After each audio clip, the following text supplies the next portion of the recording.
Chapter 3. Then Eliphaz the Temanite answered and said, If we attempt to speak with you, will you be grieved?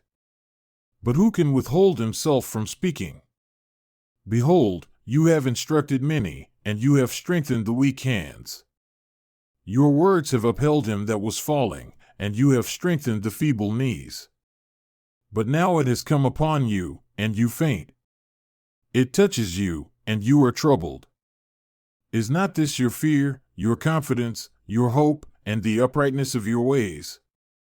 Remember, I pray you, who perished, being innocent? Or where were the righteous cut off? Even as I have seen, they that plow iniquity and sow wickedness reap the same. By the blast of God they perish, and by the breath of his nostrils are they consumed. The roaring of the lion, and the voice of the fierce lion, and the teeth of the young lions are broken. The old lion perishes for lack of prey, and the stout lion's whelps are scattered abroad. Now a thing was secretly brought to me, and my ear received a little thereof. And thoughts from the visions of the night, when deep sleep falls on men, fear came upon me, and trembling which made all my bones to shake. Then a spirit passed before my face, the hair of my flesh stood up. It stood still, but I could not discern the form thereof. An image was before my eyes. There was silence, and I heard a voice saying, Shall mortal man be more just than God? Shall a man be more pure than his Maker? Behold, he put no trust in his servants, and his angels he charged with folly. How much less them that dwell in houses of clay, whose foundation is in the dust, who are crushed before the moth. They are destroyed from morning to evening. They perish forever without any regarding it. Does not their excellence in them go away? They die even without wisdom. Call now, if there be any that will answer you, and to which of the saints will you turn? For wrath kills the foolish man, and envy slays the silly one. I have seen the foolish taking root, but suddenly I cursed his habitation. His children are far from safety, and they are crushed in the gate. Neither is there any to deliver them, whose harvest the hungry eats up, and takes it even out of the thorns, and the robber swallows up their substance. Although affliction comes not forth of the dust, neither does trouble spring out of the ground. Yet man is born unto trouble as the sparks fly upward. I would seek unto God, and unto God would I commit my cause, who does great things, and unsearchable, marvelous things without number, who gives rain upon the earth and sends waters upon the fields, to set up on high those that be low, that those who mourn may be exalted to safety. He disappoints the devices of the crafty so that their hands cannot perform their enterprise. He takes the wise in their own craftiness, and the counsel of the froward is carried headlong. They meet with darkness in the daytime, and grope in the noonday as in the night. But he saves the poor from the sword, from their mouth, and from the hand of the mighty. So the poor has hope, and iniquity stops her mouth. Behold, happy is the man whom God corrects, therefore despise not the chastening of the Almighty. For he makes sore, and binds up, he wounds, and his hands make whole. He shall deliver you in 6 troubles, yea, and 7 there shall no evil touch you. In famine he shall redeem you from death, and in war from the power of the sword. You shall be hidden from the scourge of the tongue, neither shall you be afraid of destruction when it comes. At destruction and famine you shall laugh, neither shall you be afraid of the beasts of the earth, for you shall be in league with the stones of the field, and the beasts of the field shall be at peace with you. And you shall know that your tabernacle shall be in peace, and you shall visit your habitation and shall not sin. You shall know also that your seed shall be great, and your offspring as the grass of the earth. You shall come to your grave in a full age, like a shock of grain comes in his season. Behold this, we have examined it, so it is. Hear it and know it for your good. But Job answered and said, Oh, that my grief were thoroughly weighed, and my calamity laid in the balances together, for now it would be heavier than the sand of the sea. Therefore, my words are swallowed up. For the arrows of the Almighty are within me, the poison whereof drinks up my spirit. The terrors of God do set themselves in array against me. Does the wild ass bray when he has grass? Or lows the ox over his fodder? Can that which is unsavory be eaten without salt? Or is there any taste in the white of an egg?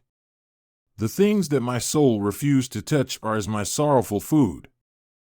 Oh, that I might have my request, and that God would grant me the thing that I long for, even that it would please God to destroy me, that he would let loose his hand and cut me off. Then should I yet have comfort, yea, I would harden myself in sorrow. Let him not spare, for I have not concealed the words of the Holy One. What is my strength, that I should hope? And what is my end, that I should prolong my life? Is my strength the strength of stones? Or is my flesh of brass? Is not my help in me? And is wisdom driven quite from me? To him that is afflicted, pity should be shown from his friend, but he forsakes the fear of the Almighty. My brethren have dealt deceitfully as a brook, and as the stream of brooks they pass away, which are darkened by reason of the ice, and wherein the snow is hidden. When they wax warm, they vanish. When it is hot, they are consumed out of their place. The paths of their way are turned aside, they go to nothing and perish. The troops of Tema looked, the companies of Sheba waited for them. They were confounded because they had hoped, they came there and were ashamed. For now you are nothing, you see my casting down and are afraid. Did I say, bring unto me? Or, give a reward for me of your substance? Or, deliver me from the enemy's hand? Or, redeem me from the hand of the mighty? Teach me, and I will hold my tongue, and cause me to understand wherein I have erred. How forcible are right words! But what does your arguing prove? Do you imagine to reprove words, and the speeches of one that is desperate, as wind? Yea, you overwhelm the fatherless, and you dig a pit for your friend. Now therefore be content, look upon me, for it is evident unto you if I lie. Return, I pray you, let it not be iniquity, yea, return again, my righteousness is in me. Is there iniquity in my tongue? Cannot my taste discern perverse things? Is there not an appointed time to man upon earth? Are not his days also like the days of a hired hand? As a servant earnestly desires the shadow, and as a hired hand looks for the reward of his work, so am I made to possess months of vanity, and wearisome nights are appointed to me. When I lie down, I say, when shall I arise and the night be gone? And I am full of tossings to and fro unto the dawning of the day. My flesh is clothed with worms and clods of dust. My skin is broken and become loathsome. My days are swifter than a weaver's shuttle and are spent without hope. Oh, remember that my life is wind. My eye shall no more see good. The eye of him that has seen me shall see me no more. Your eyes are upon me, and I am not. As the cloud is consumed and vanishes away, so he that goes down to the grave shall come up no more. He shall return no more to his house, neither shall his place know him any more. Therefore, I will not restrain my mouth, I will speak in the anguish of my spirit, I will complain in the bitterness of my soul. Am I a sea, or a whale, that you set a watch over me? When I say, my bed shall comfort me, my couch shall ease my complaint, then you scare me with dreams and terrify me through visions, so that my soul chooses strangling and death rather than my life. I loathe it. I would not live always. Let me alone, for my days are vanity. What is man that you should magnify him? And that you should set your heart upon him? And that you should visit him every morning and try him every moment? How long will you not depart from me, nor let me alone until I swallow down my spittle? I have sinned. What shall I do unto you, O you preserver of men? Why have you set me as a mark against you so that I am a burden to myself?